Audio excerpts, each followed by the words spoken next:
Hey all, this is Chewable Prozac, and today I have some exciting news to share for Metal Gear Solid 2 speedrunners and for the speedrunning community at large. A sub-hour, full game run of Metal Gear Solid 2 is now possible on the very easy difficulty. In addition to that, a sub-5 minute tanker individual level is now possible on both the very easy and easy difficulties. I found a significant skip that allows runners to bypass most of the engine room in the tanker mission. In this video, I will show you the original footage of the discovery as well as a tutorial on how to execute the glitch on very easy. If done optimally on VE, this strategy nets a time save of slightly under 28 seconds. This glitch can be executed on all difficulties, and it can be replicated elsewhere in Plant, Snake Tales, and VR missions to varying degrees of utility. I will list the other most useful areas and missions in the video description below.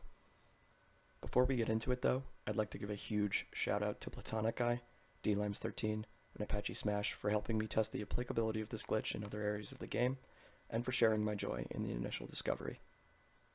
These three individuals are absolute masterclass speedrunners, and they share a great love for the games in the Metal Gear series. Please consider subscribing to their YouTube channels and checking out their content.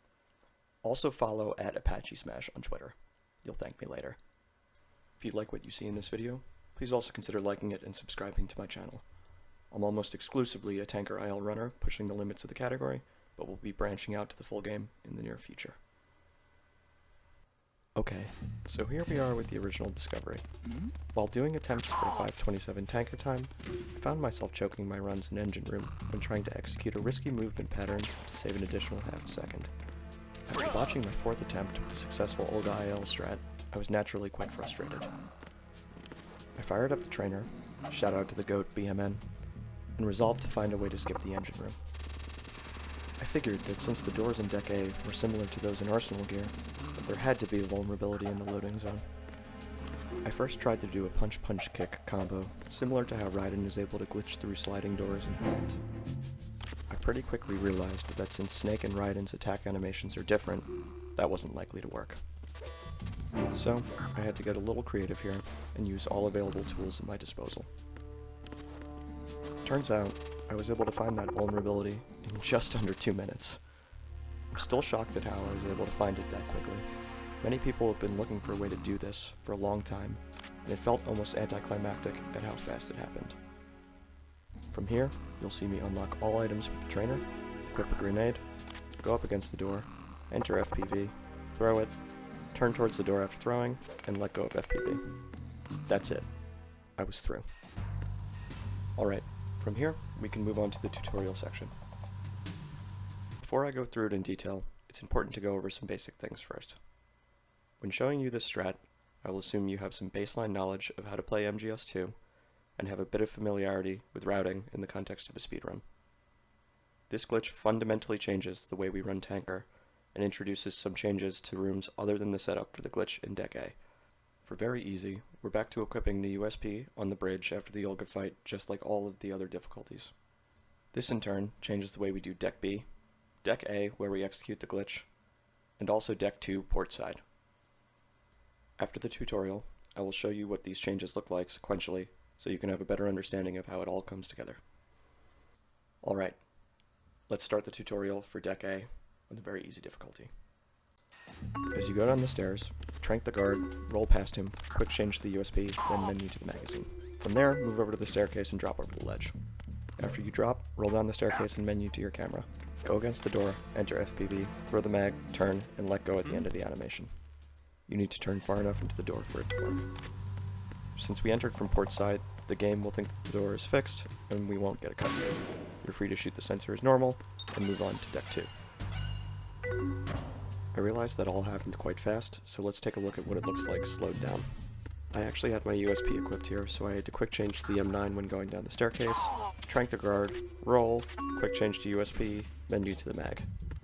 Go over to the staircase, drop down, roll, equip the camera, go against the door, enter FPV, throw the mag, turn, and let go of FPV at the end of the animation.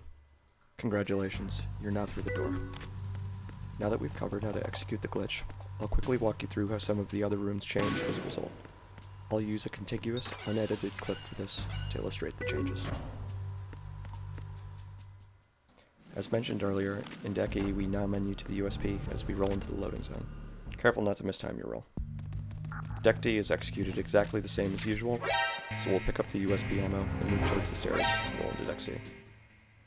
Deck C is also exactly the same, so we'll proceed as normal and roll into Deck B. Deck B is where we see the first change. As we walk through the threshold, we'll fire the USB to alert the guard. There's no longer a risk of getting shot, so you can walk through the guard and proceed to Deck A. Unfortunately, when we tested the locked door closest to Snake in Deck B, there actually isn't a loading zone there, so we can't use the same glitch to move through that door. It's kind of a bummer. I've already explained how to do the glitch twice, so let's just watch how it's done right here. And we're through.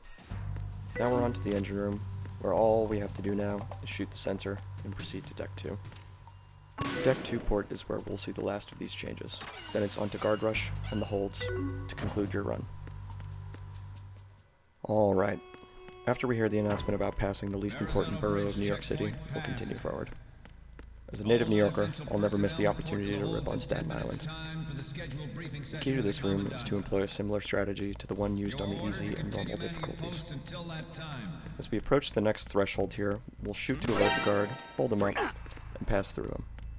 From here, we'll turn the corner, shoot the guard, roll into him, and menu back to our own time. We'll need to track the guard further down the corridor because this generates an alert. Make sure to time this shot properly so you can avoid slowing down and stepping through the guard. Alright, that concludes the showcase for this skip. Just a few closing remarks before I wrap up. This glitch works on all versions of the game and all platforms, whether it's Sons of Liberty, Substance, or HD Collection. Whether you're new to speedrunning or a seasoned veteran, there's never been a better time to pick up a controller and give it a try. If you're interested in learning more about speedrunning Metal Gear Solid 2, I've linked some resources in the description below to help you along with your journey. Thanks for watching, and good luck to everybody with their future runs. Take care.